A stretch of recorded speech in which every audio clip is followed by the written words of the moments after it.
Hey everyone, it's Chris Loud. In this video, I'm working with an intuitive abstract painting prompt called Citrus Pulse, and the focus here is all about creating energy using color, specifically high chroma color, as the starting point rather than relying on subject matter, line, or detailed structure. This is one of those exercises that really helps us understand how color can drive movement, tension, and rhythm in a painting. If you've ever felt like your work looks flat, static, or unsure, even when the colors are bold, this kind of practice can be incredibly revealing. Before we get started, I want to say a quick thank you to Benoble One, Dale, Noel, and Steve for their recent Super Thanks donations, and also Michael and Sharon for their donations on Ko-Fi. Your support genuinely helps keep these videos going, and I really appreciate it. So here's the prompt. We have 15 minutes to paint. For colors, we have lemon yellow, cadmium orange, sap green, and as always, black and white, or the closest you have to those. I used cadmium yellow pale because I was out of lemon yellow. And the goal is to use vibrant high chroma colors to create energetic movement driven by color contrast and placement. If you're looking for more abstract painting prompts like this one, I'll leave a link in the description for the 50 abstract warm-up painting prompts download. And I'll be honest, this prompt was a bit of a struggle for me, especially at first. I went into it knowing I wanted to avoid anything that felt literal or illustrative. I didn't want citrus fruit. I didn't want symbols. I just wanted color energy. One thing I should mention is that in an effort to stay away from anything that looked too much like citrus fruit, I intentionally started this painting in a pretty chaotic way. I made rough, loose marks with paint and used a stick instead of a brush. And that was very much on purpose. So starting chaotically helped break any tendency toward recognizable shapes and kept the focus on energy and movement and color interaction rather than imagery. But as often happens in intuitive painting, the painting had its own opinions. And as I started laying in the yellows and oranges and greens, there were moments where I felt like it felt too much. Like the colors were competing instead of working together. And that's an important part of this exercise, noticing when energy turns into noise. And this is where slowing down matters.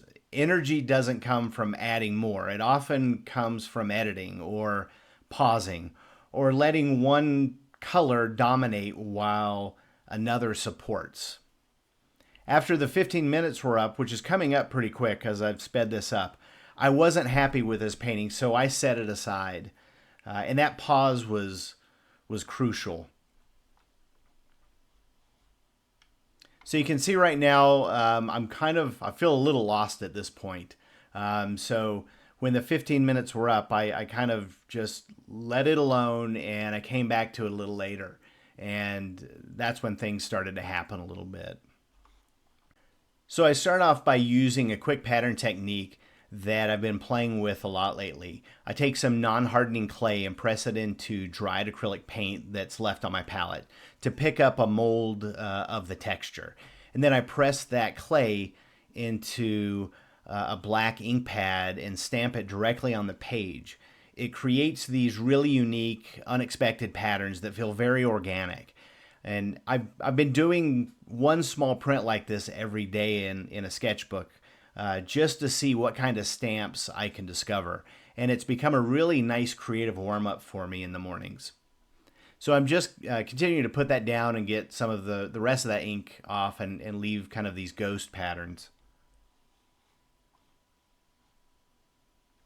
And coming back to this painting after letting it sit, it let me see the areas that were already working, where the energy actually was, and where I needed to do some editing. And this is a big takeaway. Sometimes the most productive move is to stop and let the painting breathe. Now, obviously, we're using a time prompt to help us get started, But with many paintings from prompts, and I'm speaking for myself, they don't always go well. Many, I just closed the chapter on. They were good warm-ups, and that's that. But others, I let them sit and I come back to them, whether that's 5 minutes or several days. And that awareness carries directly into future work. You get better at recognizing when to push forward and when to step back. So when we talk about energy in abstract painting, what we're really talking about is how the eye moves. Energy isn't just about chaos, and it isn't just brightness. It can also be the push and pull between colors, where they sit, how they overlap, how abruptly they change, or how gradually they blend. And contrast creates tension by placing high chroma colors next to each other so the eye never fully settles. It keeps moving, reacting, and bouncing between areas. And placement controls movement because where those colors sit on the surface determines how the eye travels, whether it's pulled across the page or pushed toward an edge or held in one concentrated area. And restraint actually amplifies intensity because when bright, energetic colors are given space to breathe, instead of being everywhere at once, their impact becomes stronger and more clear and more intentional. High chroma colors are colors at their most intense, pure and saturated state. Colors like these naturally want attention. They're loud. They don't sit politely. And learning how to work with that instead of fighting it is a huge step forward in intuitive painting. And that's the real value of working with a prompt like this. It helps us see that energy doesn't come from adding more and more. It comes from paying attention to contrast and placement and knowing when to hold back. One thing to really notice as this develops is how warm and cool colors interact. Cadmium yellow pale and cadmium orange really want to advance. And sap green can either support that warmth or push back against it, depending on how saturated it is and where it's placed. Energy often shows up when colors overlap instead of sitting neatly side by side, because that overlap creates depth and interaction rather than separation. It also appears when one color interrupts another, breaking up predictability and creating a moment of tension that pulls the eye back in. And sometimes the strongest sense of energy comes when a bright, high chroma area is surrounded by quieter, more subdued space, allowing that intensity to stand out instead of getting it lost in all the noise. And you can see that I have let this painting pull me back into a somewhat citrus feel with the shapes. You think of oranges and lemons and limes. Of course, these are a variety of those high chroma colors in there. But you can see that I think when you look at this, that might be something, citrus might come to mind when you first look at this. But by filling in some of that negative space with that lighter mix of titanium white and cadmium yellow and orange, and then adding a little bit of black around there, there's enough contrast to help those high chroma colors really kind of shine. And this is where intuitive painting becomes less about reacting emotionally and more about paying attention.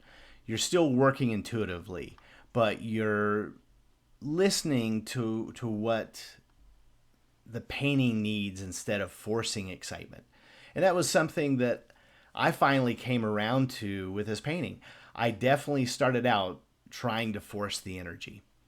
And right now I'm bringing in this fountain pen. I used this in a previous video.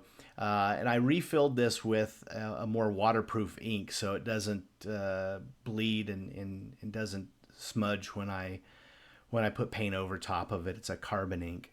But it has just such a nice thick black line that I can make with it, so I brought that back in. And practicing energy through color like this sharpens your instincts in a big way. You start trusting bold decisions. You get better at spotting when a painting feels alive versus just busy. And over time, working with a prompt like this helps you make stronger decisions more quickly because you get used to trusting contrast and placement instead of second guessing every move. It also helps you avoid overworking since you become better at recognizing when the painting already has enough energy and doesn't need more added. And maybe most importantly, it trains your eye to recognize energy, even in quieter paintings. So you're not relying on bold color alone to know when something is working. It's not about mastering one palette. It's about training your eye and your sensitivity. So you can see I brought out a hairdryer. I just want to make one comment on that because I get asked quite a bit when I'm working on these warm-ups because they are so fast if I'm drying in between. So I do in between layers, and when I'm putting fresh paint down that might get touched by other paint that I don't want to blend, I do bring out that hairdryer. I just have it sped up so much in here it's not always noticeable that that's what I'm doing. So coming up here shortly, I'm going to show you some close-ups of this, and then I'll also show you the final version, well, as it stands now, in different orientations. And I think this one kind of works in every orientation here. But I'm going to add a little bit more of this orange, cadmium orange, to try and pull some of that intense orange color out. And I added a little bit of white just to help the yellow show up a little better, since this yellow is semi-transparent, so it does let some of the layers underneath show through, and so I put white down to help try and intensify that. I can't say it worked real well, but you know, it is what it is. So here's some close-ups. If you enjoyed this video, feel free to give it a thumbs up. If you'd like to see more videos like this, you can subscribe to the channel. And as always, if you have any questions or thoughts about the prompt, I'd love to hear from you in the comments. And here are the final paintings here. And I will leave the tools and materials I used in the description if you're interested in those. Thanks for watching, and keep on painting.